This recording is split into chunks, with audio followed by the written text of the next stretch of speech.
Hello. Take two. Welcome to Date Night at Sacrosanct. I am Ryan Burton, and with me is Wendy, murderer of all squirrels, Nice Fisher. And it is Horror Sunday in that everything has gone wrong. Hence the mood lighting. Yes, this is absolutely not the typical DNIS setup. Neither is the horrible, unrelenting glare of my glass Whoa! right here. Yeah. Our camera has had some fun. Our microphone has exploded. Times are tough.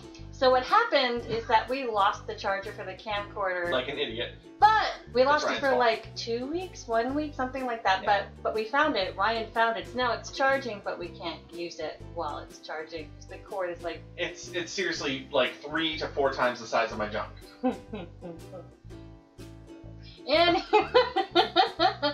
and then my laptop wouldn't work. It's just like the cursor, no cursor for me. Can't click on buttons at all. So we're really good at this, guys. We're awesome. We are champions. This production value is through the roof, but also eerily appropriate lighting-wise to match our mood. Yeah, I am so dark. Because we're like, oh, our sadness. Oh, so mysterious. Oh. So dark. You're holding by my foot and drag me down the corridor of memory. Yes. Touch all the balls. Ah! Okay.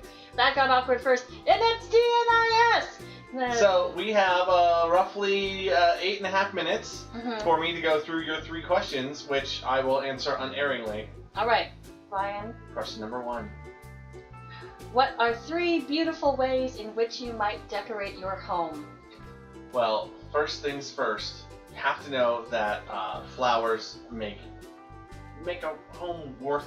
It makes it inviting. It adds a bit of a smell that's usually very pleasant, depending on the flower.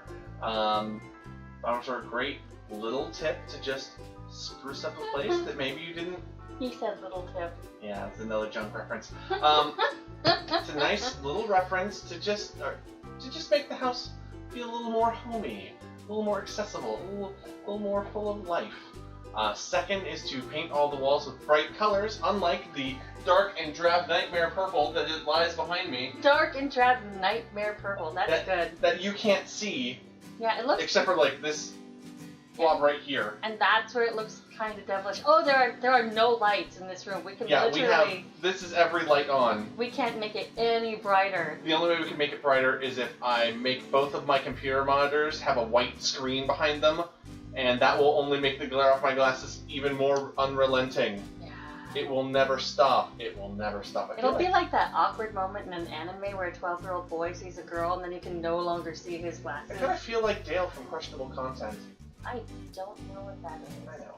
Alright, is it time for our second question? No, that was only 2 parts of that. Yeah. So yes, bright, happier colors, and third, a no child policy. If you want your house to be inviting and warm and full of life, ensure that there are no children allowed. None. Eject them from the premises via clown cannon. Then your house is well decorated. Because you have a clown cannon. One of the premises behind the show is that Ryan is always right. Ryan is always right. I disagree. Ryan is always right. Bonk. I didn't mean to say that. Always right. Now can it be time for the next question? Clown cannon! Alright, so the next question It's a child is, t-shirt cannon. and I kid you not, the next question is, what are 3 rules to follow in order to be a useful and pleasant person? Clown cannon. Yeah, alright. Useful and... Do you want each tip to inhabit both pleasant and useful? If possible, but don't stress yourself out. Well, I'm going to. Alright, so pleasant and useful. So first, biogenetically engineer yourself so that your hands can dispense both candy and beer. Oh, you'll make so many friends. You are going to make so many friends, and you're useful because you shut kids up and you help grandma go to sleep. Number 2. Whoa. Your grandma, right? Yeah, both of mine are gone. Oh. Both of mine are dead, yeah. Oh. That's sad. It's unfortunate. That is. Oh, that reminds me. Shout out to Kelly. Hi, Kelly. Hi, Kelly. This actually one has. viewer. We have one viewer that's not my mom or me. Hi, your mom. Hi, Kelly. You're the greatest. We like you. All right, so that was actually a side tangent. I apologize. So let's see. Hand that dispenses candy and booze. Great. That is useful and helpful. Number 2. Have so much money that anything anyone could want, you can make happen. But don't be Donald Trump. So there is a limit to where it is okay to have a lot of money, and then when it becomes, why do you have this much money? Your name does not belong on everything. Because that's not productive or healthy. So is there actually a really good role model for having lots of wealth? Who's doing it right? Buffett. Warren Buffett. Yeah? Because he's already said that when he dies, I think it was 75% of his entire net wealth is going to be distributed to charity. Nice. Period. So, his kids only need $1 billion apiece. You can squeak by. I would have a hard time living on merely $1 billion. But just imagine what kind of real, magnificent good can be done with that kind of just pure raw effort. Number 3, let's see. Hand that shoots out beer and candy. Have crap ton of money. Clown cannon. It's kind, but it's not useful. Because everyone wants to go on a clown catapult. You are right. You are always right. I am. But I don't think that one's correct. That one's more of a joke. Ha ha ha.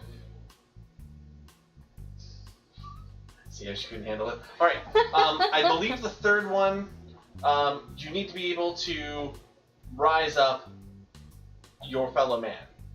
Zombies? That's not a bad idea. You need to be able to find a way to raise the intellectual and spiritual game of every person you encounter. Hey.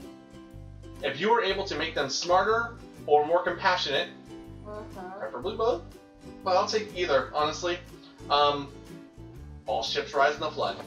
I like that, actually. I really do like that. So my final question is, what happens after we die? Void. Nothing. Like void points? Like... No. You don't get to roll an extra die and keep it. No. What happens is, your brain ceases function. You no longer have any concept of time. Everything stops. You don't think about the future. You don't think about the present. You don't think about the past. Your brain, your near-death experience is going to be, alright, flash through all of your memories, and then it will just cease, and time will become meaningless, and you will not be. It is very depressing. You fade into nothingness. You were born alone. You will die alone. I will die alone. Probably because I ate at Arby's.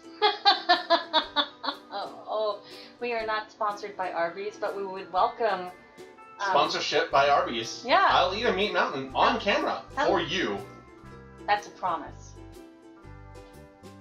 Bless you! And on that note, Ryan is sleeping on the couch tonight for being a total downer. What? And you asked me what happens when you die. Do you want me to lie to you? Oh, okay. Fairies, lift your feet up into the sky, and you eat gumdrops for days. Oh, that would give me indigestion. Ryan, we are out of time. And then you poop and you are probably gumdrops. sick.